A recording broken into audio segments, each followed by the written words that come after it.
नमस्कार, सिटी न्यूजच्या बातमीपत्रात प्रेक्षकांचं मनपूर्वक स्वागत। आज दिनांक 8 जुलै 2025 वार मंगळवार। बातमीपत्राची सुरुवात करूया सुविचारमालेने। अहंकार हा माणसाच्या प्रगतीचा मोठा शत्रू आहे। आजचा सुविचार आपण बघितला। आता बघूया बातमीपत्रातील ठळक बातम्या।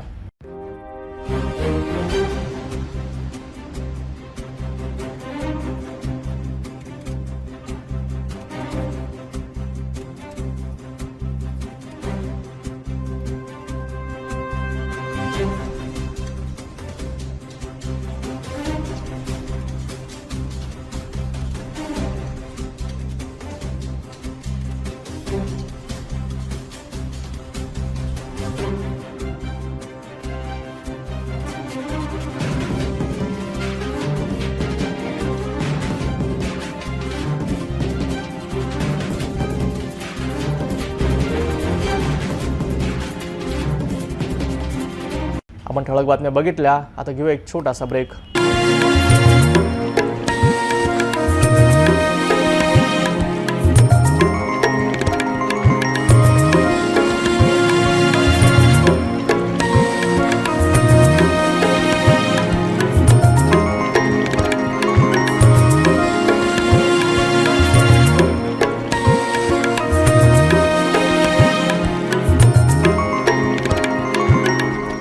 तपोवन पासून फक्त 1.5 किलोमीटर अंतरावर राधानगरी लेआउट लेक व्ह्यू प्लॉट सह मोजकेच प्लॉट शिल्लक। त्वरित संपर्क करा 9930706667 किंवा 7620433325 या क्रमांकावर। ब्रेकनंतर बघूया सविस्तर बातम्या। सुरुवातीला एक नजर टाकूया या शहरातील गुन्हेगारी क्षेत्रातील घडामोडीवर। अमरावतीमधून एक महत्त्वाची बातमी समोर येत आहे। सहाय्यक पोलीस उपनिरीक्षक अब्दुल कलाम यांच्या निर्गुण हत्येप्रकरणी अटक करण्यात आलेल्या 2 आरोपींना आता न्यायालयीन कोठडी सुनावण्यात आली आहे। अमरावती शहरातील नवसारी परिसरात 28 जून रोजी सहाय्यक पोलीस उपनिरीक्षक अब्दुल कलाम यांची निर्गुण हत्या करण्यात आली होती। या प्रकरणात आतापर्यंत एकूण 3 आरोपींना अटक करण्यात आली आहे। त्यापैकी एका आरोपीची प्रकृती ठीक नसल्याने त्याला खासगी रुग्णालयात उपचारासाठी दाखल करण्यात आले। या प्रकरणातील इतर 2 आरोपींना 8 जुलै पर्यंत पोलीस कोठडी मिळाली होती। मंगळवार 8 जुलै रोजी या दोन्ही आरोपींना पुन्हा एकदा न्यायालयात हजर करण्यात आले। पोलिसांनी आणखी 3 दिवसांची पोलीस कोठडी मागितली होती, मात्र न्यायालयाने ती नाकारत दोन्ही आरोपींना न्यायालयीन कोठडी सुनावली आहे। दरम्यान या प्रकरणात एका विधी संघर्षित बालकाला ताब्यात घेण्यात आले आहे। मिळालेल्या माहितीनुसार या बालकाने आरोपींना फरार होण्यास मदत केली होती असे समोर आले आहे।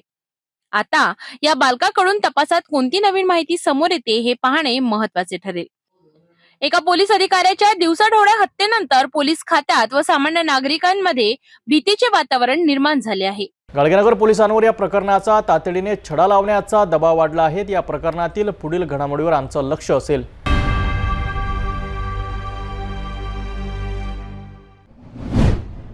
अमरावती शहरातून एक चिंताजनक बातमी समोर येत आहे। 28 जून रोजी वलगाव पोलीस स्टेशनमध्ये कार्यरत असलेले सहाय्यक पोलीस उपनिरीक्षक अब्दुल कलाम अब्दुल कदीर यांच्या हत्येनंतर संपूर्ण पोलीस दलात भीतीचे वातावरण पसरले आहे। दिवसाढवळ्या एका पोलीस अधिकाऱ्याची हत्या झाल्याने सामान्य नागरिकांच्या सुरक्षिततेचा प्रश्न पुन्हा एकदा ऐरणीवर आला आहे। गेल्या 28 जून रोजी अमरावती शहर आयुक्तालयाच्या हद्दीतील वलगाव पोलीस स्टेशनमध्ये कर्तव्यावर असलेले सहाय्यक पोलीस उपनिरीक्षक अब्दुल कलाम अब्दुल कदीर यांची निर्गुण हत्या करण्यात आली होती। या घटनेनंतर वलगाव पोलीस स्टेशनमधील अधिकारी आणि कर्मचाऱ्यांमध्ये कमालीचे भीतीचे वातावरण पसरले आहे। वलगावात कार्यरत असलेले अनेक पोलीस अधिकारी आणि कर्मचारी अमरावती शहरात राहतात। त्यांना दररोज 10 ते 15 किलोमीटरचा प्रवास करून ड्युटीवर यावे लागते। अब्दुल कलाम यांच्या हत्येनंतर अमरावती शहरातही भीतीचे सावट पसरले आहे। पोलीस आयुक्तालय हद्दीमध्ये असलेले वलगाव पोलीस स्टेशनमध्ये आज टेक्निकची टीम पोहोचलेली आहे। विशेष म्हणजे इथे ASI अब्दुल कलाम अब्दुल कदीर वय 56 वर्ष यांची ऑन ड्युटी याच रस्त्यावर हत्या करण्यात आली। आता ASI, ESI आणि अधिकारी तपास करतात आणि आपल्या कर्तव्यावर असतात। आता ते सुरक्षित आहेत की नाही हा प्रश्न आहे। आपल्यासोबत ASI आहे ते त्यांच्यासोबत जाणून घेऊ। यामध्ये तुमचं नाव? माझं नाव निवासराव गोविंदराव घुगे, सहाय्यक पोलीस निरीक्षक आणि यामध्ये तो आम्हाला तर आम्ही आमची ड्युटी करतोच, परंतु आमच्यासोबतही अनावधानानं अशी घटना घडू शकते. आणि कलाम साहेबाचं जे प्रकरण होतं ते त्यांचं वैयक्तिक वैमनस्यातून ते प्रकरण झालेलं आहे. आणि कलाम साहेब गेले त्याबद्दल आम्ही शोक व्यक्त करतो. त्या घटनेचा आम्ही निषेध करतो. तरी तुमच्यामध्ये भीतीचं वातावरण आहे असं येता जाताना आता? नाही, भीतीचं वातावरण नाही. वातावरण असं आहे की अनावधानानं रोड भरधाव वेगानं चालतो, वाहने भरपूर झाली, रोड छोटे झाले, त्याच्यामुळे अशी घटना आमच्याही सोबत घडू शकते. आपण आता कर्तव्यावर असतात आणि कुठे कुठे असं होते की एखाद्याला फिर्यादीला आणि आरोपी असते याच्यामध्ये एखाद्याला वाईट वाटते, तो समजते की बाबा साहेबांनी माझ्याकडूनच काम नाही केलं, असंही होते का? आता त्याच्यामध्ये ते स्वाभाविक आहे की प्रत्येकाला असं वाटतं की माझ्यावर अन्याय झाला, परंतु पोलीस कोणावरही अन्याय नाही. पोलिसांचा कोणीही सगा सोयरा नाही, कोणीही दुश्मन नाही, कोणीही मैत्र नाही. पोलीस फक्त सदरक्षण आहे, खलनिग्रहण आहे. खरं काय ते करते. आपल्याला काय वाटते की या क्षेत्रामध्ये जे येणारे जाणारे जे कर्मचारी आहेत ते सुद्धा आपल्या घराकडून दूर राहतात, हो, त्यांची सुद्धा सुरक्षेचा प्रश्न आहे की काय? नाही, सुरक्षेचा प्रश्न आहे, परंतु आता पोलीसच सुरक्षा देणार आहे तर पोलिसाला दुसरं कोण सुरक्षा देणार आहे? काय असे तुम्हाला असं आता सेवानिवृत्ती झाल्यानंतर सुद्धा वैमनस्यातून असे भांडणं होतात, यावर काय म्हणतात? सेवानिवृत्तीनंतर प्रत्येक जण आपापल्या कुटुंबामध्ये राहतो, आपापल्या गावी जातो, आपापल्या जिल्ह्यामध्ये जातो. इथं एकाच जिल्ह्यातले लोक नाहीत, अनेक जिल्ह्यामधले लोक आहेत. कलाम यांची हत्या झाली यानंतर काय वातावरण आहे? पोलीस स्टेशनवर शोककळा आहे. आणि कलाम साहेब सर्वांना घेऊन चालणारे होते. त्यांच्यामध्ये कोणी आपला किंवा कोणी दूरचा अशी काही भाषा नव्हती. म्हणजे असं काही त्यांच्या मनामध्ये नव्हतं. जातीबद्दल, धर्माबद्दल सर्वसमावेशक माणसं होते ते. त्यांची एकच जात होती, ती पोलीस. या घटनेमुळे पोलिसांमध्ये आपले कर्तव्य बजावत असताना एक प्रकारची भीती निर्माण झाल्याचे चित्र आहे. सिटी न्यूजशी बोलताना अनेक अधिकाऱ्यांनी आपल्या भावना व्यक्त केल्या. दिवसाढवळ्या एका पोलीस अधिकाऱ्याची हत्या होणे ही एक अत्यंत गंभीर बाब असून जर पोलिसांची ही अवस्था असेल तर सामान्य नागरिकांच्या सुरक्षेचे काय, असा प्रश्न आता उपस्थित होत आहे. कलाम सर हे आमच्या पोलीस स्टेशनचे एक नंबर म्हणजे सांगायचं म्हटलं म्हणजे सर्वांना घेऊन चालणारे अंमलदार होते आणि त्यांचे सर्व गुण संपन्न होते ते. आता राहिला जाण्या येण्याचा प्रश्न.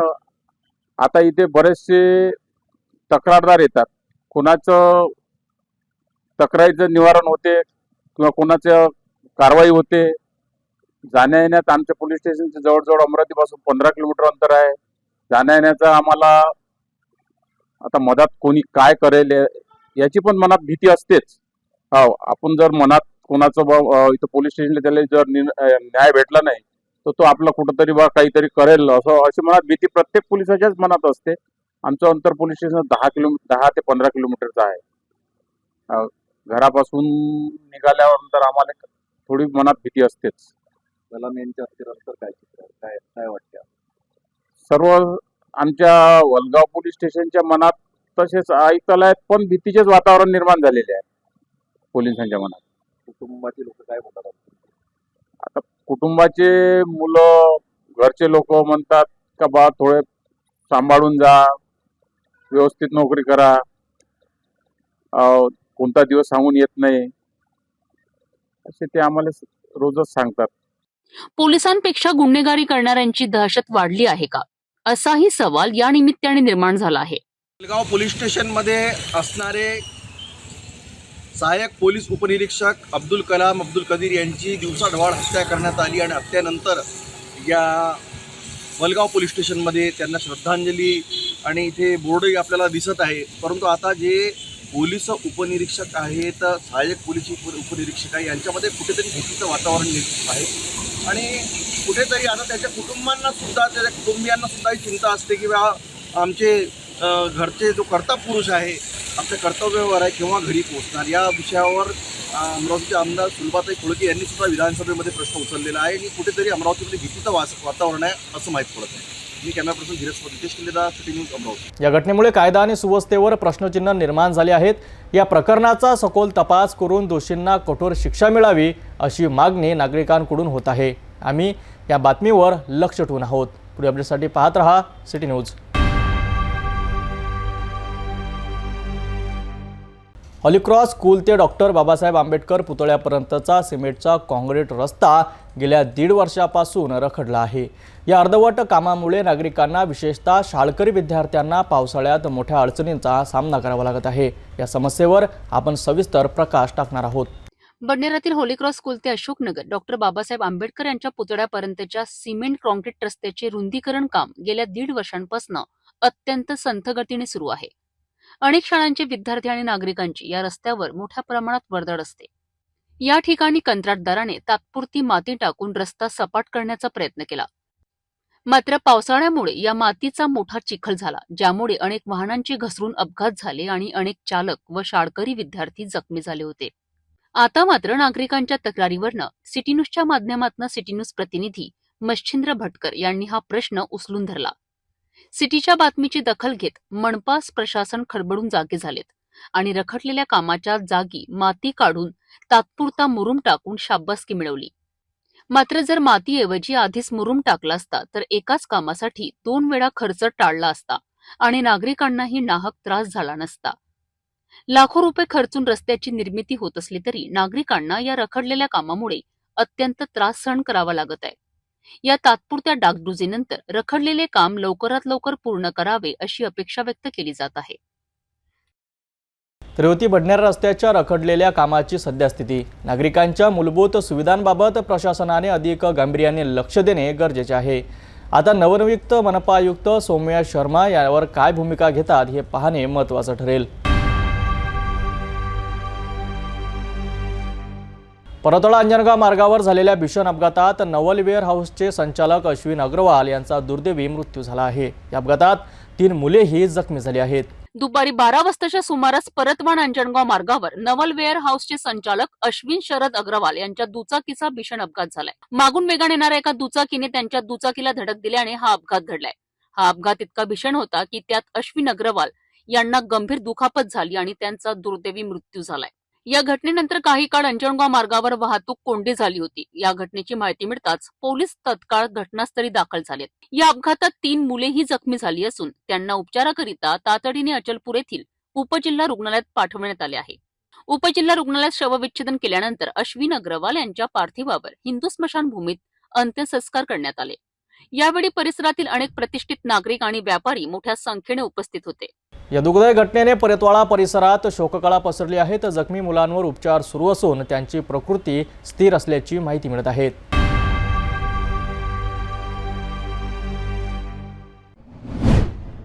महाराष्ट्राच्या ग्रामीण राजकारणावर थेट परिणाम करणारी ही बातमी आहे. दर्यापूर तालुक्यात आज सरपंच पदासाठीच्या आरक्षणाची घोषणा करण्यात आली आहे. मागील आरक्षणात झालेले फेरबदल आणि काही ठिकाणी कायम राहिलेले आरक्षण यामुळे ग्रामीण राजकारणात कभी खुशी कभी गम अशी परिस्थिती निर्माण झाली आहे. निवडणूक आयोगाच्या निर्देशानुसार आणि न्यायालयाच्या आदेशानुसार महाराष्ट्रातील मागील सरपंच आरक्षण रद्द करून नव्याने फेर आरक्षण जाहीर करण्यात आले आहेत. याच प्रक्रियेचा एक भाग म्हणून दर्यापूर तहसील कार्यालयात सरपंच आरक्षणाचा कार्यक्रम पार पडलाय. उपविभागीय अधिकारी आणि तहसीलदार यांच्या अध्यक्षतेखाली हा कार्यक्रम संपन्न झालाय. यावेळी तालुक्यातील विविध ग्रामपंचायतीचे पदाधिकारी आणि कार्यकर्ते मोठ्या संख्येने उपस्थित होते. विशेष म्हणजे महिला आरक्षणाकरिता लहान चिमुकलींच्या हातांनी गावांच्या नावांच्या चिठ्ठ्या काढण्यात आल्या आणि त्यानंतर आरक्षणाची घोषणा करण्यात आली आहे. तहसीलदार यांनी स्वतः ही घोषणा केली आहे. मागील आरक्षणाप्रमाणे तयारी केलेल्या अनेक इच्छुकांना यामुळे धक्का बसला आहे, तर काहींना दिलासा मिळाला आहे. काही ठिकाणी आरक्षणात मोठे फेरबदल झाल्याने अनेकांना आपली राजकीय गणिते नव्याने मांडावी लागणार आहेत. तर काही गावांमध्ये मागील आरक्षण कायम राहिल्याने तेथील इच्छुकांनी सुटकेचा निश्वास टाकला आहे. यामुळे संपूर्ण ग्रामीण भागात आता सरपंच पदाच्या निवडणुकीची रणधुमाळी अधिक तीव्र होणार आहे. दर्यापूर तालुक्यातील सरपंच आरक्षणाच्या या घोषणेने आता ग्रामीण राजकारणात एक नवा अध्याय सुरू झाला आहे. पुढील काळात निवडणुकीची धामधूम अधिक वाढलेली दिसेल.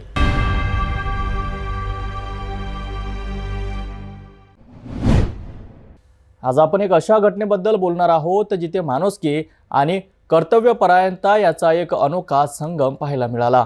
पावसाळ्यामुळे झालेल्या एका अपघातात गंभीर जखमी झालेल्या पिता पुत्रासाठी वाहतूक पोलीस आणि एका जागरूक नागरिकाने देवदूत बनून मदत केली. त्यांच्या या कार्यामुळे एका पित्याचा जीव वाचला. चला तर मग पाहूया काय आहे ही संपूर्ण घटना.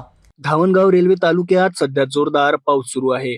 यामुळे रस्ते ओले झाले असून दुचाकी स्लिप होण्याच्या घटनांमध्ये वाढ झाली आहे. अशाच एका दिवशी धामणगाव रेल्वे बायपास रोडवर फतेपूर येथील रहिवासी विजय दुर्वे आपल्या मुलासोबत गावाकडे जात होते. त्यांची दुचाकी क्रमांक MH32X6642 पावसामुळे स्लिप झाली आणि ते दोघे पिता पुत्र खाली पडले. या अपघातात विजय दुर्वे यांच्या डोक्याला जबर मार लागला आणि ते गंभीर जखमी झाले. अपघातानंतर बराच वेळ रस्त्यावर कोणीच नसल्यामुळे जखमी अवस्थेत विजय दुर्वे तिथेच पडून राहिले. तर त्यांचा 3 वर्षांचा मुलगा वडिलांकडे पाहून रडत होता. याच वेळी देवा जवंजाळ या तरुणाला अपघाताची माहिती मिळाली आणि तो तात्काळ घटनास्थळी धावला. त्याने परिस्थितीचं गांभीर्य ओळखलं आणि लगेचच वाहतूक पोलिसांना संपर्क साधला. माहिती मिळताच वाहतूक हवालदार रवी पाखरे, मझहर खान आणि 112चे चालक अभिजित परिमल हे देखील तातडीने घटनास्थळी पोहोचले. क्षणाचाही विलंब न करता त्यांनी जखमी विजय दुर्वे यांना 112च्या वाहनातून ग्रामीण रुग्णालय धामणगाव रेल्वे येथे आणले. रुग्णालयात तात्काळ त्यांच्यावर उपचार सुरू करण्यात आले. पोलिसांनी जखमीच्या नातेवाईकांना मोबाईलवरून अपघाताची माहिती दिली. रवी पाखरे, मझहर खान, अभिजित परिमल आणि देवा जवंजाळ यांनी दाखवलेल्या या सतर्कतेमुळे आणि तत्परतेमुळे विजय दुर्वे यांना वेळेवर उपचार मिळाले आणि त्यांचा जीव वाचला. त्यांच्या या माणुसकीच्या कार्याचं आणि कर्तव्यनिष्ठेचं सर्वत्र कौतुक होत आहे. तर पाहिलं तर आपण कसं माणुसकी अजूनही जिवंत आहे. वाहतूक पोलीस रवी पाखरे, मझहर खान, अभिजित परिमल आणि देवा जवंजाळ यांनी दाखवलेल्या या तत्परतेमुळे एक जीव वाचला. त्यांच्या या कार्याला खरंच सलाम. अशाच कर्तव्यदक्ष आणि संवेदनशील नागरिकांमुळे समाज अधिक सुरक्षित आणि सुदृढ बनतो. ग्रामीण भागातील गरजू विधवा मातांसाठी महिला शक्ती संस्था एक आशेचं किरण घेऊन आली आहे. या संस्थेने विधवा मातांना 6 योजनांचा लाभ देण्यासाठी पुढाकार घेतला आहे. त्याचे उद्घाटन मध्य प्रदेशचे माजी खासदार आणि मंत्री कॅम्प्युटर बाबा यांच्या हस्ते नुकतेच पार पडले आहे. चांदूर बाजार येथे महिला शक्ती संस्थेच्या कार्यालयाचे उद्घाटन करण्यात आले आहे. ग्रामीण भागातील गरजू विधवा मातांना मदत पोहोचवण्याकरिता ही संस्था आता सज्ज झाली आहे.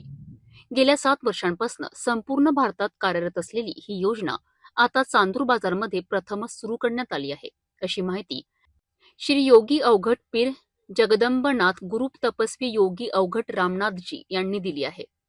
या योजनेअंतर्गत विधवा महिलांच्या मुलांच्या मोफत शिक्षणाची जबाबदारी, आजीवन पेन्शन सुरू करणे आणि या व्यतिरिक्त अनेक महत्त्वपूर्ण योजनांचा लाभ महिला शक्ती संस्थेमार्फत दिला जाणार आहे. गोकुळधाम कॉलनी येथे माजी खासदार आणि मंत्री कम्प्युटर बाबा यांच्या हस्ते या कार्यालयाचे उद्घाटन झाले आहे. या उपक्रमाला गुलाब जयस्वाल, अनिता सिंग आणि बजरंगदास गुरु यांचे मार्गदर्शन लाभले आहेत.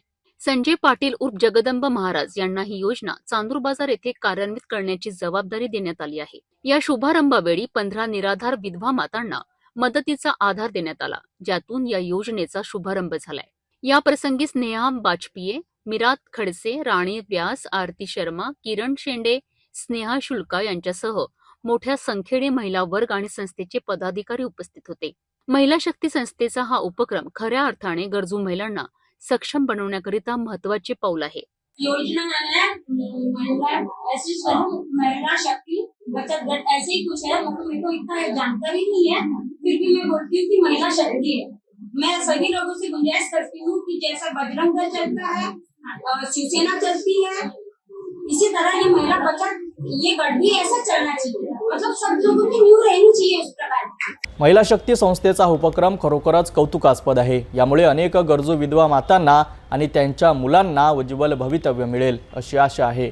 योजना केवळ आर्थिक मदतीपुरती मर्यादित नसून ती स्वावलंबन आणि सन्मानाचे जीवन जगण्यासाठी प्रोत्साहन देणारी आहे. या आणि अशाच प्रेरणादायी बातम्यांसाठी पाहत रहा सिटी न्यूज.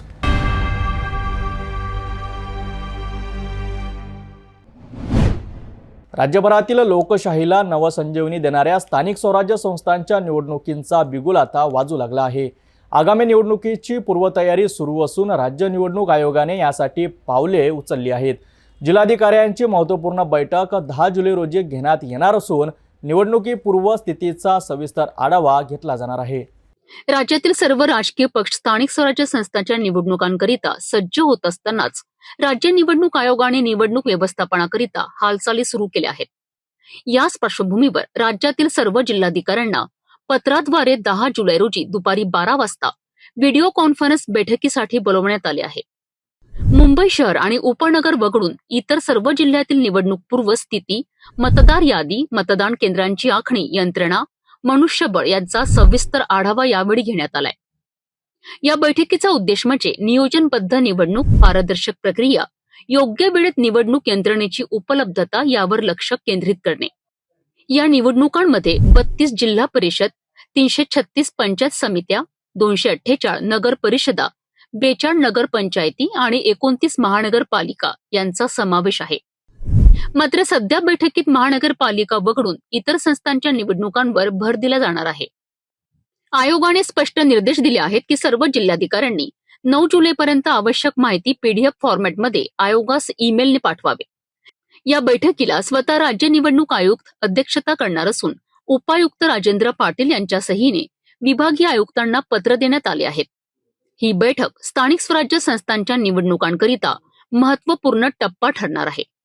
स्थानिक स्वराज्य संस्थांच्या निवडणुका म्हणजेच लोकशाहीचा खरा पाया. या निवडणुकींची तयारी, नियोजन आणि पारदर्शकता यावरच जनतेचा विश्वास आणि विकासाची दिशा ठरणार आहे. आता या बैठकीतून काय धोरणात्मक निर्णय घेतले जाते याकडे आता सर्वांचं लक्ष लागलं आहे.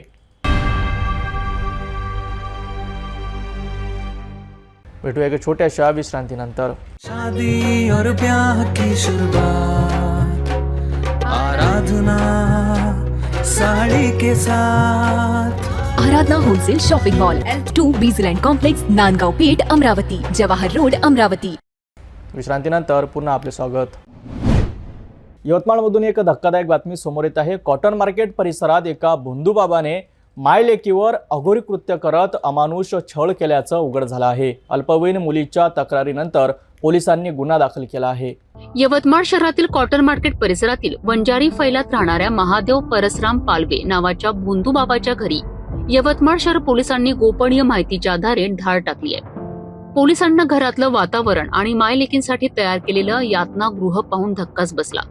महादेव उर्फ माऊली या नावाने ओळखल्या जाणाऱ्या या भोंदूने स्वतःच्या घरात बुवाबाजीचं दुकान थाटलं आहे. त्याने नीतू जयस्वाल नावाच्या विभक्त राहणाऱ्या एका महिलेला आपल्या जाळ्यात ओढलाय. तिच्यावर दुष्टात्म्याचा प्रभाव असल्याचं सांगून उपचाराच्या नावाखाली तिला आपल्या घरी आणलं. नीतूसोबत तिची 14 वर्षाची मुलगी त्रिशाही या भोंदूबाबाकडे राहू लागली. सुरुवातीला या मायलेकी धष्टपुष्ट आणि मानसिकदृष्ट्या स्थिर होत्या अशी माहिती शेजाऱ्यांकडनं पोलिसांना मिळाली आहे. मात्र त्यानंतर या भोंदूने त्यांच्यावर अघोरी उपचार सुरू केलेत. या दोघींना डांबून ठेवण्याकरिता एका पडक्या जागेत पत्र्याची खोली तयार केली होती. याच खोलीत या मायलेकी दिवस रात्र राहत होत्या.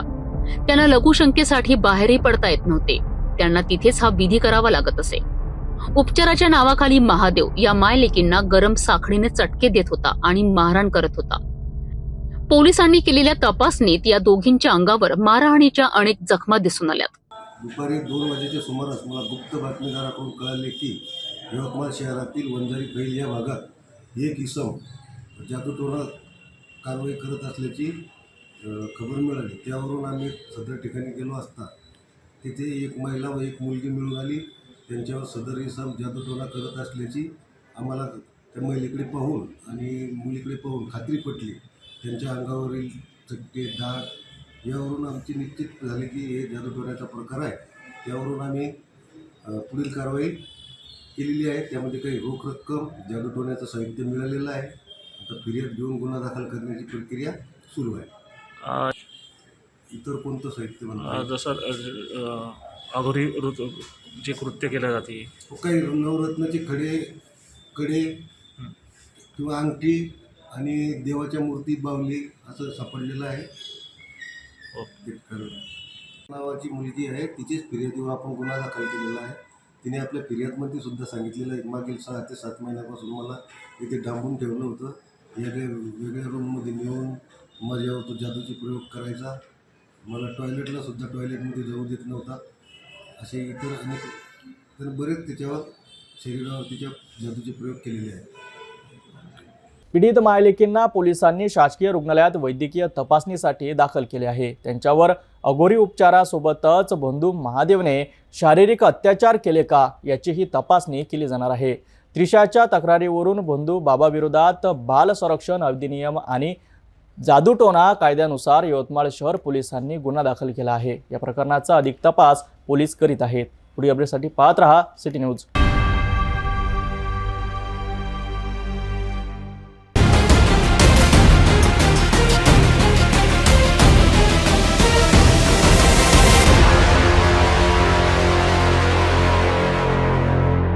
नागपूरच्या राजनगर परिसरातून एक धक्कादायक बातमी समोर येत आहे. एका वकिलाच्या घरी काम करणाऱ्या चौकीदारावर जीवघेणा हल्ला करण्यात आला आहे.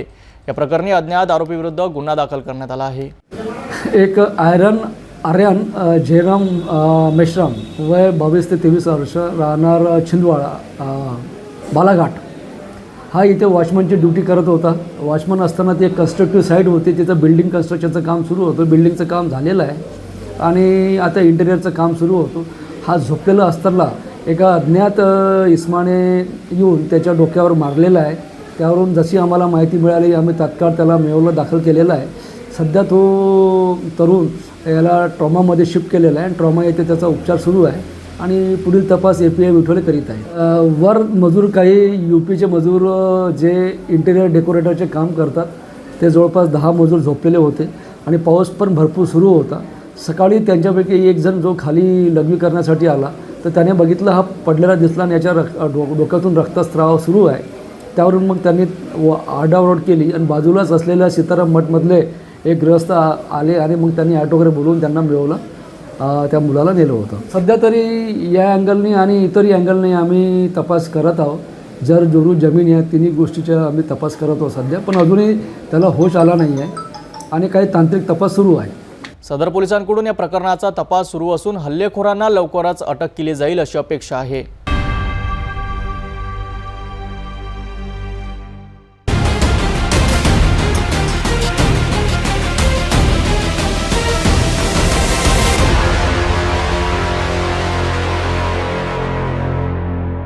नागपुरातील एका खुना प्रकरणाबद्दल जाणून घेणार आहोत. 8 जुलैच्या मध्यरात्री नागपूर शहरातील सदर पोलीस ठाण्याच्या हद्दीतील ताजुद्दीन बाबा दर्ग्याजवळील रोडवर अजय मुरलीधर गाते व 31 वर्षीय तरुणाची निर्गुण हत्या करण्यात आली होती. या प्रकरणी पोलिसांनी तातडीने कारवाई करत आरोपींना अटक केली आहे. अजयने पैसे देण्यास नकार दिल्याने त्याचा राग मनात धरून वस्तीतील काही आरोपींनी हा गुन्हा केला आहे.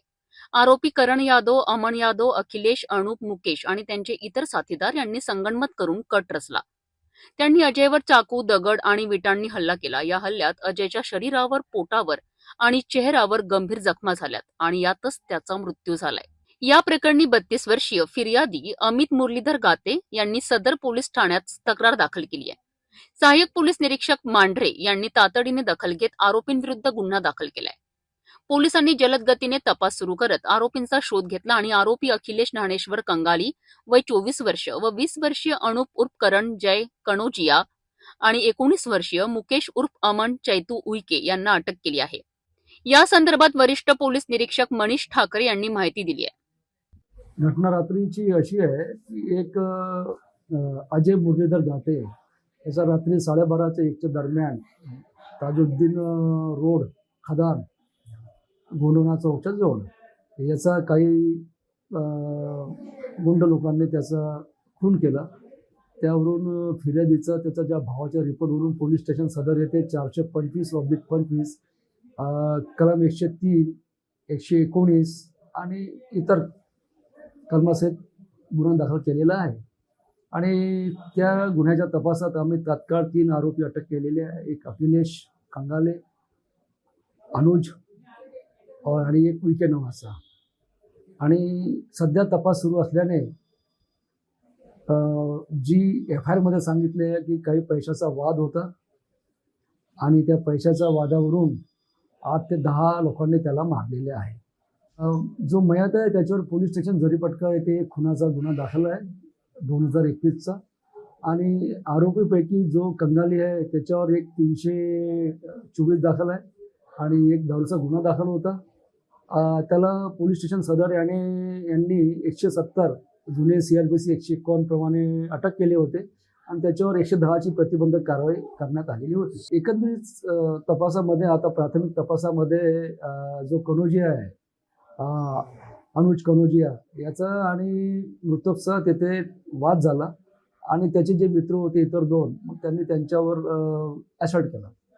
अजून याच्यामध्ये 6 ते 7 आरोपी असण्याची शक्यता आहे आणि आमचं पथक त्याच्यावर काम करेल. या घटनेमुळे परिसरात खळबळ उडाली आहे. तर पोलिसांनी दाखवलेल्या तत्परतेमुळे आरोपींना लवकरच पकडण्यात यश आले आहे. पुढे अपडेटसाठी पाहत रहा सिटी न्यूज.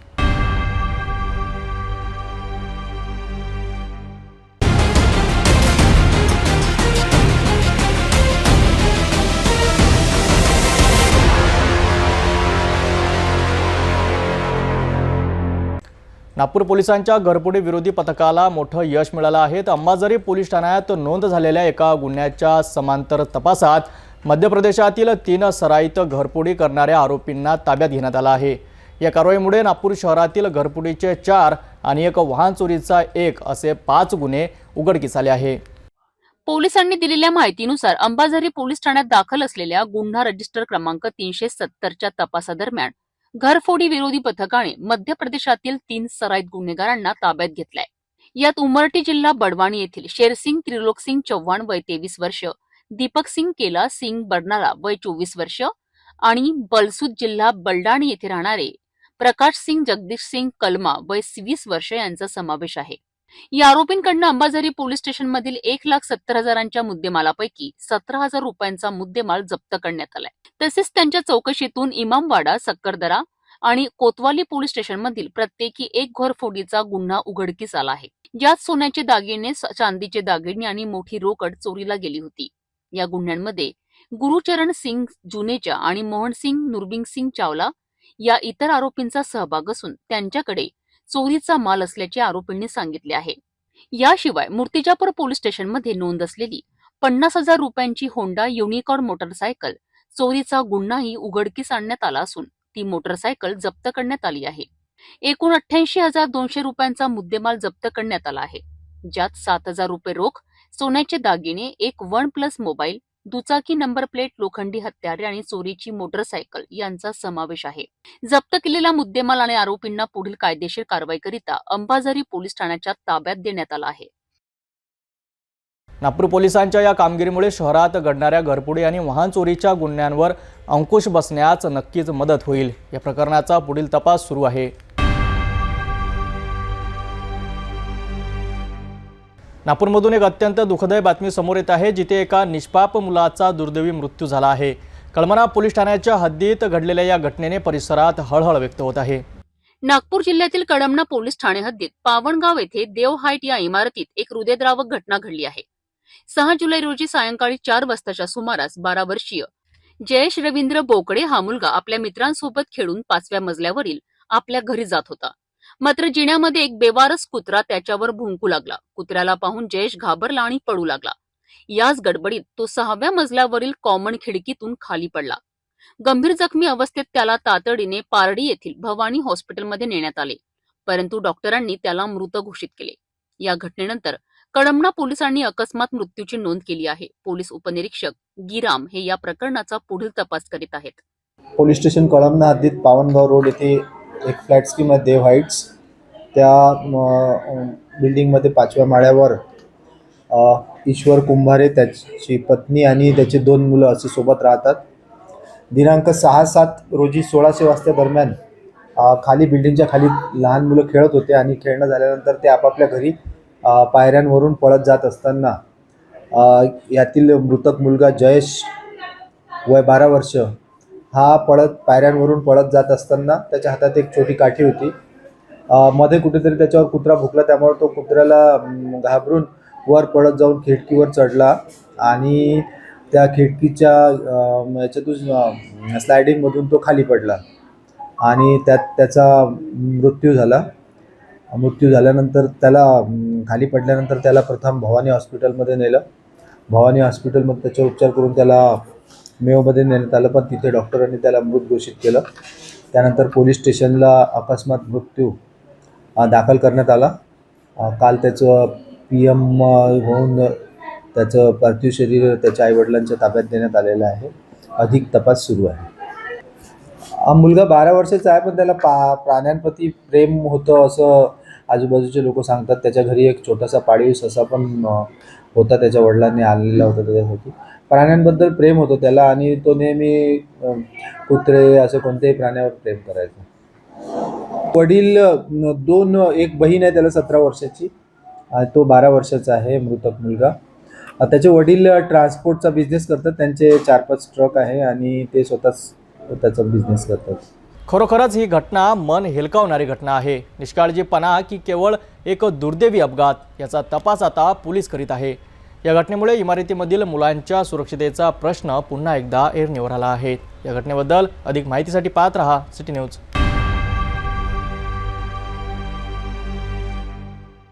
अकोला शहरात आम आदमी पार्टीने महानगरपालिकेच्या विरोधात साखळी उपोषण सुरू केले आहे. अकोला शहरातील विविध समस्या आणि भरमसाठ करवाढीच्या निषेधार्थ हे आंदोलन पुकारण्यात आले आहे. अकोला शहरात सध्या जन आंदोलनाचा एक महत्त्वाचा टप्पा सुरू आहे. आम आदमी पार्टीच्या स्थानिक कार्यकर्त्यांनी आणि पदाधिकाऱ्यांनी 7 जुलैपासून अकोला महानगरपालिकेसमोर साखळी उपोषण सुरू केले आहे. आपने यापूर्वी अनेकदा तोंडी आणि लेखी स्वरूपात निवेदन देऊनही महानगरपालिकेकडनं कोणतीही कारवाई झालेली नाही, असा आरोप आपचा आहे. या उपोषणातील प्रमुख मागण्यांमध्ये 2017च्या वाढीव कराऐवजी मागील करात फक्त 10% वाढ करणे, करावरील व्याजदर पूर्णपणे रद्द करणे तसेच थकीत करासाठी मासिक हप्त्यांची सवलत देणे यांचा समावेश आहे. याशिवाय 10,000 रुपयांवरील कराच्या रकमेवर मासिक हप्त्याची सवलत देण्याचीही मागणी आहे. अकोला शहरातील जनतेला न्याय मिळवून देण्याकरिता आणि ग्रीन अकोला हेल्दी अकोला चे वातावरण निर्माण करण्याकरिता हे आंदोलन सुरू असल्याचे आपच्या पदाधिकाऱ्यांनी सांगितले आहेत. हम महानगरपालिका के पास में आम आदमी पार्टी ने सकाळी उपोषण का आयोजन किया गया. हमने पिछले कई सालों से आयुक्त साहब को हमने अकोला के विभिन्न समस्याओं के लिए निवेदन दिया है, चर्चा भी की, लेकिन हमें आयुक्त साहब से सिर्फ आश्वासन मिला है, काम नहीं हुआ. हमने जनता जो त्रस्त हो रही है, जनता टैक्स के लिए खासतौर पर त्रस्त हो रही है, उनके ऊपर कुकरण टैक्स 2017 के अंदर विपक्ष सत्ताधारी पार्टी बीजेपी और विपक्ष पार्टी कांग्रेस इन दोनों ने हाथ मिलाकर महानगरपालिका के थ्रू जनता के ऊपर एक कुकरण टैक्स दिया हुआ है. उसके लिए हम यहाँ पर आंदोलन कर रहे हैं. साथ ही सोने पे फीला ये हुआ है कि पानी के ऊपर भी टैक्स ले रही है महानगरपालिका और हफ्ते में 8 दिन पानी दे रही है. ये चिंता का विषय है. इसके और तमाम 9 मुद्दों के लेकर हमने जो उठे, साफ सफाई का मुद्दा है, स्कूलों का मुद्दा है, डेली जो तो हर एरिया के अंदर प्रभाग के अंदर हॉस्पिटल खुलना चाहिए, वो तमाम विभिन्न समस्याएं जो जनता का मूल अधिकार है उसके लिए हम खड़े बैठे हैं यहाँ पर. आम आदमी पार्टीने हे उपोषण महानगरपालिकेला जनतेच्या मागण्या ऐकण्यास भाग पाडेल का हे पाहणे महत्त्वाचं ठरेल. पुढील अपडेटसाठी पाहत रहा सिटी न्यूज. राज्य वीज नियामक आयोगाच्या नुकत्याच जाहीर झालेल्या दर पुनरावलोकन आदेशावरून राज्यात तीव्र नाराजी व्यक्त केली जात आहे. अकोला जिल्हा सोलर असोसिएशनने या दरवाढी विरोधात तातडीने कारवाई करण्याची मागणी केली आहे, कारण यामुळे नागरिक आणि औद्योगिक क्षेत्राला मोठे आर्थिक नुकसान होणार असल्याचा त्यांचा दावा आहे. अकोला येथील शासकीय विश्रामगृहात आयोजित पत्रकार परिषदेत राज्य वीज नियामक आयोगाने 25 जून रोजी दिलेल्या दर पुनरावलोकन आदेशामुळे निर्माण झालेल्या गंभीर परिस्थितीवर चर्चा करण्यात आली आहे. अकोला जिल्हा सोलर असोसिएशनने आयोगाच्या या निर्णयावर तीव्र चिंता आणि नाराजी व्यक्त केली आहे. त्यांच्या मते हा निर्णय राज्यातील उद्योगधंद्यांना पंगू करणारा, गुंतवणुकीला हतोहास्तीत करणारा, नवीकरणीय ऊर्जा क्षेत्राला मारक ठरणारा आणि एकूण व्यावसायिक वातावरण बिघडविणारा आहे. या संदर्भात शासनाने आणि खुद्द मुख्यमंत्र्यांनी जनतेला नवीन वीज दररचनेमुळे वीज बिलांमध्ये 10% घट होईल असे भासविले होते. मुख्यमंत्र्यांच्या ट्विटमधनं हीच भावना दिसून आली आहे. मात्र वास्तव अगदी भिन्न असल्याचे असोसिएशनने सांगितले आहे. जुलै 2025 पासून मिळणारी वीज बिले मार्च 2025च्या तुलनेत अत्यंत वाढलेली असतील आणि ही वाढ कोणत्याही पारदर्शक सल्लामसलतशिवाय लादलेल्या बदलांमुळे झाली आहे. असोसिएशनने आयोगाच्या कार्यपद्धतीवरही प्रश्नचिन्ह उपस्थित केले आहे. आयोगाने 1 फेब्रुवारी 2025 रोजी महावितरणाच्या बहुवर्षीय दर प्रस्तावावर हरकती मागविल्या होत्या.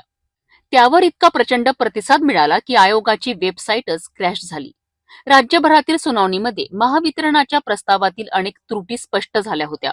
यानंतर 28 मार्च रोजी आयोगाने एक संतुलित आदेश दिला होता.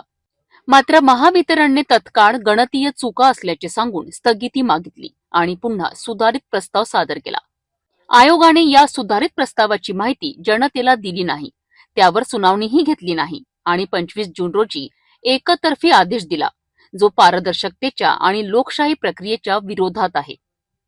या नव्या दररचनेमुळे वीज बिलांमध्ये मोठी वाढ होण्यामागे अनेक प्रमुख कारणे असल्याचे सांगण्यात आले आहे.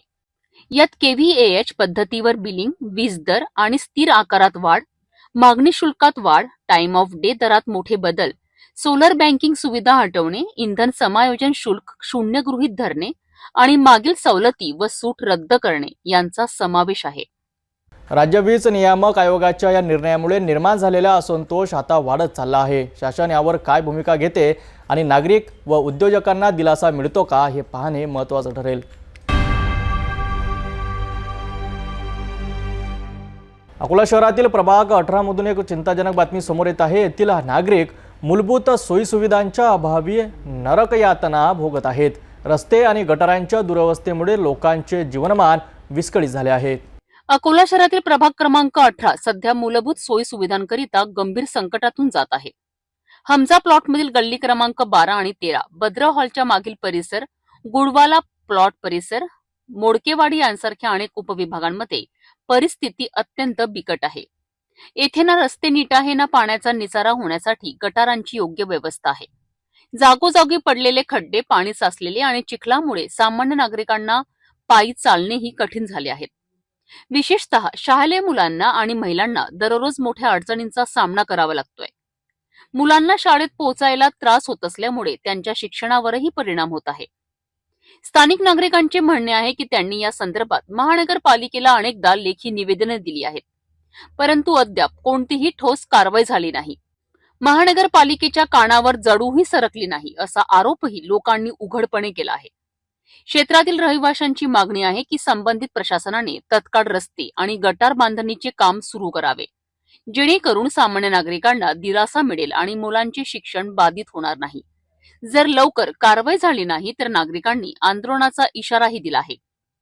ही परिस्थिती असे दर्शविते आहे की शहरीकरणाच्या शर्यतीत आजही अनेक नागरिकांसाठी मूलभूत सोयी सुविधा एक स्वप्नच राहिले आहेत. मौजूद है बदर हॉल के पीछे. आप बदर हॉल के पीछे का जो नज़ारा देख सकते हैं, यहाँ पर लोगों को देखो हाथ से नाली निकालना पड़ता है और ये जो घास और इसके अंदर सांप बिच्छू का भी बहुत डर लगता है. यहाँ पर हमारे साथ में कुछ यहाँ पर की महिलाएं जुड़ चुकी है, इनसे भी बात करते हैं कि कितने साल से यहाँ पर नर्क की जिंदगी व्यतीत कर रहे हैं. हमको 20 साल हो गए यहाँ पे तकलीफ, नालियाँ नहीं, कुछ नहीं, क्या नहीं, गड्ढे, बच्चे गिरी रहे, हमारे हाथ में गिर रहे, बच्चों को दवाखाने लेके जा ही रहे, सांप निकल ही रहे. 2-3 महीने में यहाँ पे बहुत परेशानी हमारे को. यहाँ से हम चल नहीं सकते, हमारे बच्चे चल नहीं सकते, स्कूल जा नहीं सकते, मदरसा जा नहीं सकते, रोड नहीं है, नाले नहीं है, कोई बात की सुविधा नहीं है. ऑटो हमारे घर तक आ नहीं सकते, साइकिल नहीं आ सकती भैया, ऑटो तो दूर रहे. यहाँ पे स्कूटी आ नहीं सकती, गाड़ी फंस जाते यहाँ पे, बच्चे जा नहीं सकते. ये गली बनती नहीं, कितने साल हो गए, 40 साल हो गए ये गली को. रोड बन गए, सब गले सुधर गए, पर ये गली सुधरती नहीं. क्या गंदगी इतनी है कि ये सर्विस गली का पानी पूरा अंदर बाहर आ रहा, बच्चे बीमार हो रही. हमारे को तकलीफ है. यहाँ हमारा घर सामने है, 40 साल से रह रहे हैं. हमको रोड का नाम नहीं दिखा अभी तक के भी नहीं. न कोई रोड मोड़ने को आते कि कल बनता और मलमले डालते झूठ मूठ लेके चले जाते. महानगर पालिका ने अभी लोगों देखने नहीं किया. नहीं किसी भी देखा कि आज तक भी नहीं देखा. नाले खोद देते, बोले हम तुम्हारे नाले बना के देते, एक ने भी नहीं बना के दिया. सारा पानी हमारा गंदगी हटी जा रहा है और सारा सेफ्टी का पानी आ रहा है, सारा हमारे घर में जा रहे हैं, बच्चे बीमार पड़े. गंदगी सारी हमारे घर की गली सामने आ रही पानी का. सर ये हम 40 साल से इस जगह पे रह रहे हैं. यहाँ कोई रोड नहीं, नाली नहीं है, बच्चे हमारे स्कूल में जाते हैं. प्रशासन का कुछ भी ख्याल ध्यान नहीं है यहाँ पर. और आप मेंबरों के नगर सेवक के पास जा नहीं सकते क्योंकि ये प्रशासन का काम है आके यहाँ देखना है, हमारी सुविधाओं को हल करने का काम है. हम जा जाके परेशान हो गए. कोई भी आता है ये गली का माप मोच के लेके जाता है, बाद में कोई एक्शन नहीं, कोई नहीं, और कुछ होता नहीं है सर इसका। ये महानगर पालिका से विनती है हमारी कि यहाँ पे एक बार आओ, प्रशासन आके यहाँ पे एक बार आके देखो यहाँ की हालत क्या है और यहाँ की क्या पोजीशन है। बार बार निवेदन दिए हमने, हमारी कोई सुनवाई होती नहीं और कोई कार्रवाई होती नहीं। यहाँ हमारे बच्चों को स्कूल में जाना है, हर 8 दिन में 15 दिन में हर एक बच्चा घर गली का बीमार पड़ता है, हमको दवा खाने का सामना करना पड़ता है। और ये यहाँ देखो आप देख सकते हैं ये गली के अंदर की कितनी कहाँ से कहाँ तक की परेशानी है, क्या है कि छोटे छोटे बच्चे हमारे स्कूल जाना पड़ता है, ट्यूशन जाना पड़ता है। इन्होंने छोड़ दिया, रात दिन में नाली बोल रोज निकालती, सुबह नींद में से उठती, पहले नाली निकालती, मशीनें भी छोड़ कर गए सर। सांप बिच्छू सारे घुस रहे हमारे घरों में, ये कोई वो कर रहे नहीं हमारे पर। अब इसका हल क्या करने का, ये हमको तुम बोलना। सांप बिच्छू निकलते, रोज बीमार सीमार हो रहे, रोज दवा खाने में जाते, लारे दवा खाने में से लेकर आते। कमाने वालों ने एक कमाने वाला 4 बाल बच्चे छोटे छोटे सब पूरे गली के बच्चे बीमार सीमार पड़ रहे। इसके कोई उज्जैन करो तुम। सांप बिच्छू नहीं करे, 2-2 3-3 हाथ के सांप रोज निकले, रोज देख रहे बच्चे डर रहे, घरों में चुप जा रहे, कोई वो नहीं है। सबकी परेशानी नाला की खोला की सारे, आधा रोड बनाया, आधा रोड नहीं बनाया उन्होंने, नाली भी आधी बनाया, आधी ने हमारे पूरा उधर का पानी हमारे घरों के सामने आता है, मशीनें भी हमारे घर के सामने। रोज आप करेंगे करेंगे करेंगे, कुछ नहीं कर रहे। महानगरपालिका या नागरिकांच्या समस्येकडे कधी लक्ष देते हे पाहणे महत्त्वाचं ठरेल। अकोल्याच्या प्रभाग क्रमांक 18 मधील नागरिकांचा हा संघर्ष मूलभूत सोयीसुविधांच्या हक्कासाठी आहे। आम्ही या बातमीवर लक्ष देऊन आहोत, तोपर्यंत पाहत रहा सिटी न्यूज। भंडारा जिल्ह्यातील गोसेखुर्द धरणाचे सर्वच्या सर्व 33 दरवाजे 1.5 मीटरने उघडण्यात आले आहेत। सध्या धरणातून मोठ्या प्रमाणात पाण्याचा विसर्ग सुरू असून प्रशासनाने नदीकाठच्या गावांना सतर्कतेचा इशारा दिला आहे। भंडारा जिल्ह्यात गेल्या 3 दिवसांपासून संततधार पाऊस सुरू आहे। या पावसामुळे जिल्ह्यातील नद्या आणि धरणांच्या पाणी पातळीत लक्षणीय वाढ झाली आहे। याच पार्श्वभूमीवर भंडाऱ्यातील महत्त्वाच्या गोसेखुर्द प्रकल्पाचे संपूर्ण 33 दरवाजे 1.5 मीटरने उघडण्यात आले आहेत। सध्या या 33 दरवाजांमधनं 3,55,983 क्युसेक इतक्या प्रचंड वेगाने पाण्याचा विसर्ग होत आहे। धरण पाणलोट क्षेत्रातही जोरदार पाऊस होत असल्यामुळे धरणातील पाणी पातळी सातत्याने वाढत आहे। गोसेखुर्द धरणाचा जलसाठा नियंत्रित ठेवण्याकरिता पाण्याचा विसर्ग आणखी वाढवला जाण्याची शक्यता प्रशासनाने वर्तविली आहे। यामुळे धरण क्षेत्रातील आणि नदीकाठच्या लगतच्या गावांना प्रशासनाकडून सतर्कतेचा इशारा देण्यात आला आहे। नागरिकांनी नदीकाठी जाऊ नये आणि आवश्यक ती काळजी घ्यावी असे आवाहन करण्यात आले आहे। जिल्ह्यात अजूनही पावसाचा जोर कायम असून ऑरेंज अलर्ट घोषित करण्यात आला आहे। भंडाऱ्यातील पावसाची स्थिती आणि धरणातील पाण्याचा विसर्ग पाहता नागरिकांनी प्रशासनाच्या सूचनांचे पालन करणे अत्यंत आवश्यक आहे। या परिस्थितीवर आमचे लक्ष कायम राहील, तोपर्यंत पाहत रहा सिटी न्यूज। नांदेड जिल्ह्यातील हदगाव तालुक्यातून एक महत्त्वाची बातमी समोर येत आहे। एका अल्पवयीन मुलीला पळवून नेण्याच्या घटनेनंतर आरोपीला तात्काळ अटक करण्याच्या मागणीसाठी बजरंग दलाने हदगाव पोलीस ठाण्यावर मोर्चा काढला आहे। नांदेड जिल्ह्यातील हदगाव तालुक्यात 6 जून रोजी एका अल्पवयीन मुलीला फूस लावून पळून नेल्याची घटना घडली होती। या प्रकरणी हदगाव पोलीस ठाण्यात तात्काळ गुन्हा दाखल करण्यात आला। मात्र घटनेला काही दिवस उलटूनही अद्यापपर्यंत पीडित मुलीचा शोध लागलेला नाही किंवा या प्रकरणातील आरोपीलाही अटक करण्यात आलेली नाही। यामुळे बजरंग दलाने आता आक्रमक भूमिका घेतली आहे। आरोपीला तात्काळ अटक करावी आणि मुलीचा शोध घ्यावा या मागणीकरिता बजरंग दलाने हदगाव पोलीस ठाण्यावर मोर्चा काढलाय। यावेळी मोठ्या संख्येने कार्यकर्ता उपस्थित होते आणि त्यांनी जोरदार घोषणाबाजी केली आहे। बजरंग दलाने पोलिसांना इशारा दिला आहे की पुढील 5 दिवसात जर आरोपीला अटक झाली नाही तर हे आंदोलन संपूर्ण जिल्ह्यात तीव्र करण्यात येईल। पोलीस या प्रकरणाचा तपास करीत असून लवकरच आरोपीला पकडण्यात येईल अशी अपेक्षा आहे। गेल्या 1 महिन्यापूर्वी लव जिहाद प्रकरणामध्ये गुन्हा दाखल झाला होता। एका अधिकाऱ्याकडे तपास दिला होता आणि संबंधित अधिकाऱ्यांनी एक आरोपी पकडला आणि एक आरोपी फरार आहे त्याच्यामधला। 1 महिन्यापासून आम्ही बऱ्याचदा येऊन सांगतोय, आरोपी शहराच्या आसपास फिरतोय, आतापर्यंत त्या आरोपीला यांनी अटक केलं नाही। आणि आज आम्ही 2-3 दिवसापूर्वी पण समज दिली आणि काल तहसीलदारांना निवेदन दिलं की आम्ही मोठ्या संख्येने पोलीस स्टेशनवर आंदोलन करू की जो आरोपी आहे एका 14 वर्षीय अल्पवयीन मुलीला फूस लावून पळून नेऊन तिच्यावर अत्याचार केलेत। पोस्को अंतर्गत गुन्हा दाखल, एवढा गंभीर गुन्हा दाखल असून सुद्धा आरोपी आज मोकाट फिरतोय। या संदर्भामध्ये आम्ही आज मोठ्या संख्येने हिंदू संघटना बजरंग दलाच्या वतीनं पोलीस स्टेशनमध्ये आंदोलन केलंय। तर आम्हाला संबंधित अधिकारी पोलीस स्टेशनचे पोलीस निरीक्षक साहेब आणि येत्या 5 दिवसामध्ये आरोपीला बेड्या ठोकून आम्ही अटक करू असं त्यांनी आम्हाला आश्वासन दिलंय आणि टाइम दिलाय 5 दिवसाचा. 5 दिवसामध्ये जर आरोपीला यांनी अटक नाही केलं, संबंधित आरोपीला, तर आम्ही पुढचं पाऊल पूर्ण जिल्हाभर याचं आंदोलन छेडू आणि संबंधित अधिकाऱ्याची, ज्या अधिकाऱ्याच्या निर्देशनामध्ये तपास चालू होता त्या अधिकाऱ्याने निष्काळजीपणाने हे सर्व परिस्थिती व्यवस्थित हाताळली नाही, त्यामुळं आमचा त्या अधिकाऱ्यावरही आक्षेप आहे आणि संबंधित अधिकाऱ्याला डिसमिस करण्यात यावं ही आम्ही प्रशासनाकडे विनंती केलेली आहे. बजरंग दलाच्या या भूमिकेमुळे आता हदगाव पोलिसांवरील दबाव वाढला आहे. तर पुढील 5 दिवसात या प्रकरणात काय घडामोडी होतात हे पाहणे महत्त्वाचं ठरणार.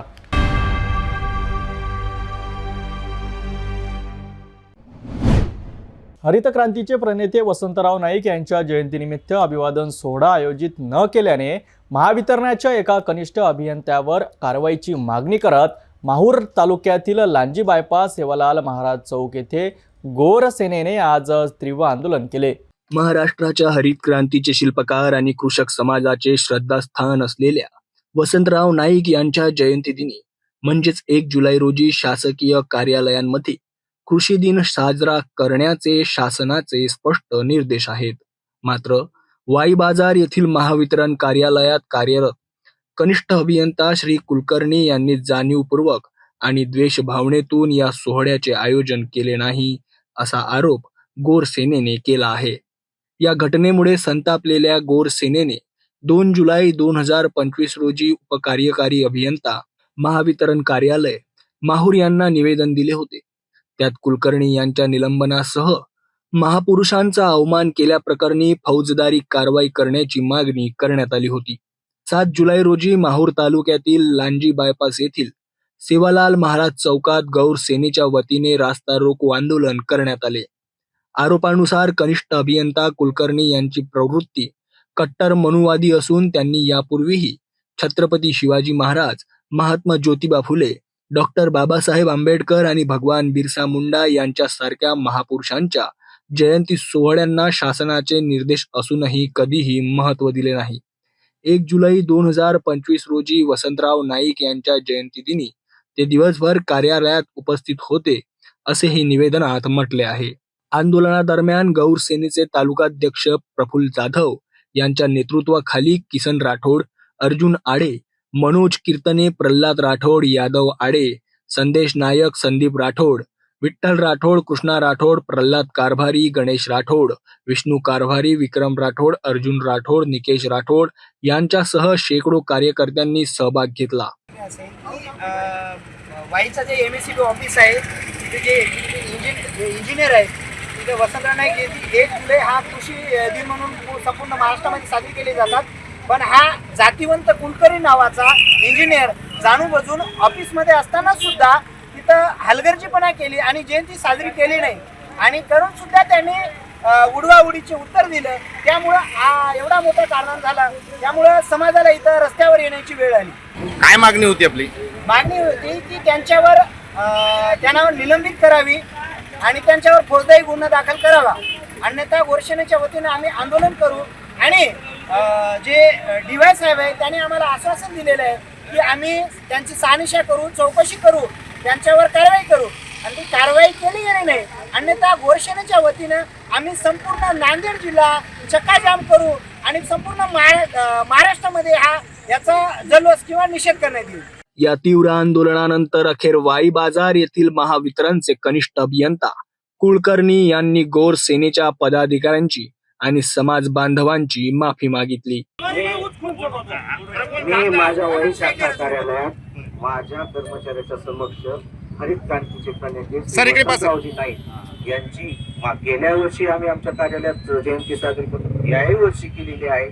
जरी गोरसेना समाजातला काही जर त्यातल्या लोकांचा काही भावनांना ठेच पोचत नसेल तर मी त्यांच्याबद्दल माफी मागते. या घटनेमुळे शासकीय कार्यालयामधील महापुरुषांच्या जयंती सोहळ्याच्या आयोजनाकडे होणारे दुर्लक्ष पुन्हा एकदा चव्हाट्यावर आले आहे.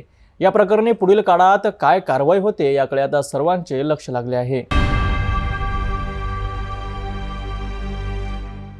शहरातील मोकाट जनावरांमुळे निर्माण होणाऱ्या समस्येने आता गंभीर रूप धारण केले आहे. रस्त्यावर महामार्गावर जनावरे ठाम मांडून बसल्याने वाहतुकीला अडथळा निर्माण होत असून अपघाताचा धोकाही वाढत आहे. याच पार्श्वभूमीवर माहूर नगर पंचायतीने एक महत्त्वपूर्ण मोहीम हाती घेतली आहे. माहूर शहराच्या महामार्गावर मोकाट जनावरे आता नित्याची बाब झाली आहे. यामुळे केवळ वाहतुकीला अडथळाच येत नाही तर किरकोळ अपघातांच्या घटनांमध्येही वाढ झाली आहे. या समस्येचे गांभीर्य लक्षात घेऊन माहूर नगर पंचायतीने कठोर पावले उचलली आहेत. 6 जुलै रोजी नगर पंचायतीच्या कर्मचाऱ्यांनी तब्बल 34 मोकाट जनावरांना ताब्यात घेतले आहे. या मोहिमेची तातडीची गरज शुक्रवारी 4 जुलै रोजी रात्री 10:30च्या सुमारास झाल्याने एका घटनेने अधोरेखित केली आहे. त्रिमूर्ती पेट्रोल पंपाजवळ भरधाव वेगाने येणाऱ्या एका स्विफ्ट डिझायर कारने महामार्गाच्या मध्यभागी बसलेल्या एका निष्पाप वडूला धडक दिली. या भीषण अपघातात वडूचा जागीच मृत्यू झाला तर कार चालक थोडक्यात बचावला. या घटनेची गंभीर दखल घेत मुख्याधिकारी विवेक कांदे यांच्या आदेशानुसार नगरपंचायतीच्या कर्मचाऱ्यांनी ही मोकाट जनावरे ताब्यात घेण्याची मोहीम हाती घेतली आहे. मुख्याधिकारी विवेक कांदे यांनी शहरातील नागरिकांना आपल्या पाळीव जनावरांना मोकळे न सोडण्याचे आवाहन केले आहे. ही मोहीम शहरात वाहतूक व्यवस्था सुधारण्यास आणि अपघातांना आळा घालण्यास मदत करेल अशी अपेक्षा आहे. माहूर नगर पंचायतीने उचललेल्या या पावलामुळे शहरातील वाहतूक अधिक सुरळीत होण्याची अपेक्षा आहे. नागरिकांनीही आपल्या पाळीव जनावरांची काळजी घेऊन ती मोकाट सोडू नयेत, जेणेकरून अशा घटना टाळता येईल. या मोहिमेमुळे शहरात किती फरक पडतो हे पाहणे आता महत्त्वाचं ठरणार.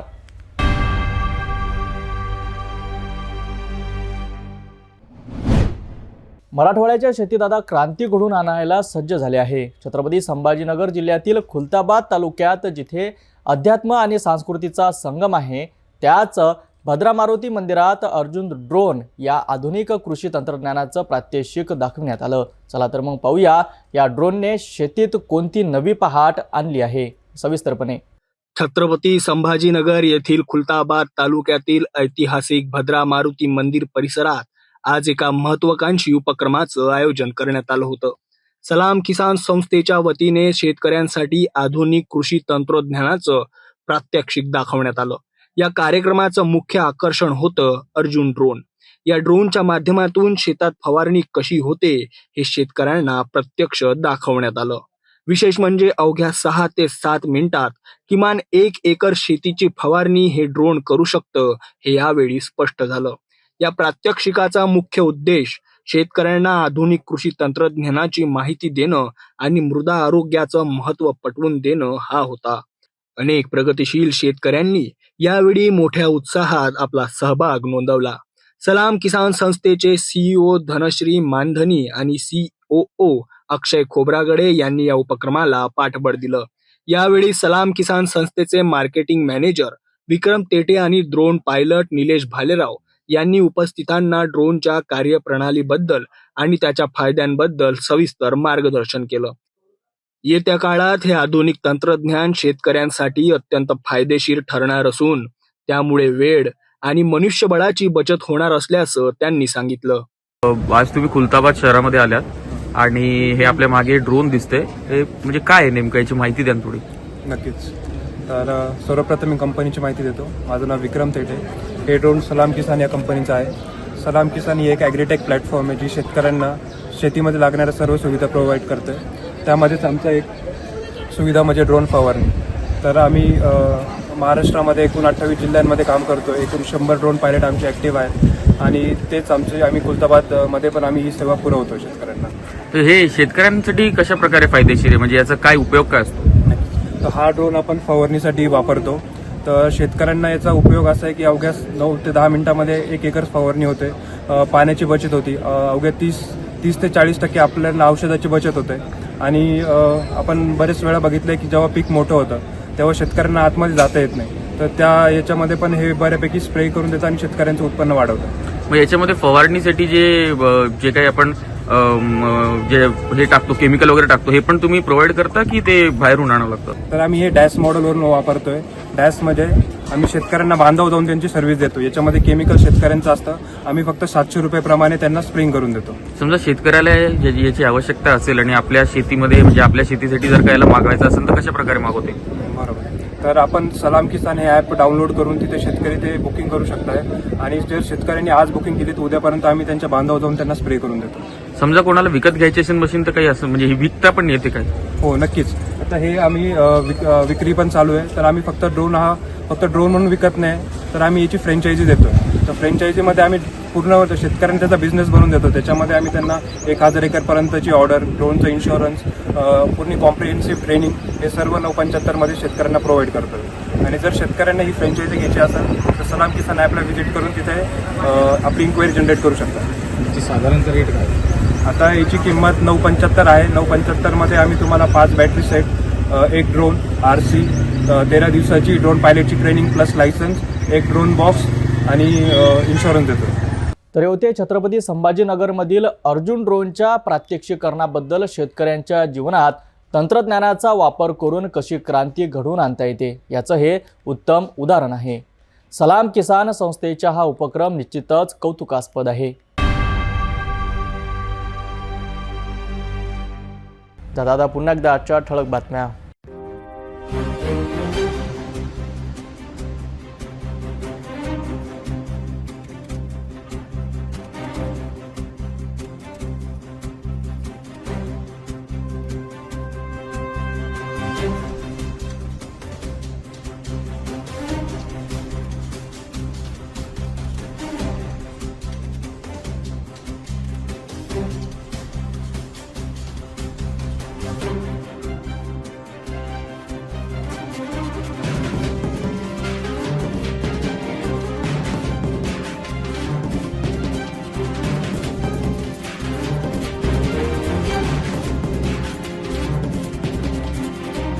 आपण आता सिटी न्यूज चॅनल आपल्या टीव्हीवर सुद्धा बघू शकता. यामध्ये next channel number 117, Jio channel number 872, JTPL channel number 73, Fastway channel number 256वर बघू शकाल. आता अमरावती जिल्ह्यानंतर विदर्भ आणि महाराष्ट्राचे दर्शक घर बसल्या आपल्या केबल टीव्हीवर सिटी न्यूज बातमी पाहू शकाल. यात Aurangabad next setup box number 14, Yavatmal setup box number 12, Washim setup box number 26, Nanded setup box number 17, Mahur setup box number 07, Nagpur JTPL setup box number 469 आणि ACN setup box number 51, Akola RRC setup box number 899वर लवकरच आम्ही आपल्यापर्यंत पोहोचणार आहोत. जर आपल्या टीव्हीवर सिटी न्यूज चॅनल दिसत नसेल तर आपण आपल्या केबल ऑपरेटरशी संपर्क करावा. सिटी न्यूज केबलच्या व्यतिरिक्त यूट्यूब, फेसबुक, इंस्टाग्राम आणि ट्विटरसुद्धा बघू शकता. याकरिता सोशल मीडिया अकाउंट सबस्क्राईब करा, फॉलो करा, लाईक करा. यूट्यूब अकाउंट सबस्क्राईब करण्याकरिता सबस्क्राईब बटनला क्लिक करा आणि बेल आयकॉन दाबायला विसरू नका, कारण सर्वाधिक समाचार आपल्यापर्यंत पोहोचणार आहेत. ते सिटी न्यूजचे फेसबुक पेज लाईक करा, इंस्टाग्राम आणि ट्विटर हँडल फॉलो करा. आपण व्हॉट्सअपवर सूचना देऊन सुद्धा न्यूज प्राप्त करू शकता. हे बातमीपत्र एवढ्यावरच थांबूया. पुन्हा भेटून घडामोडीसोबत. नमस्कार.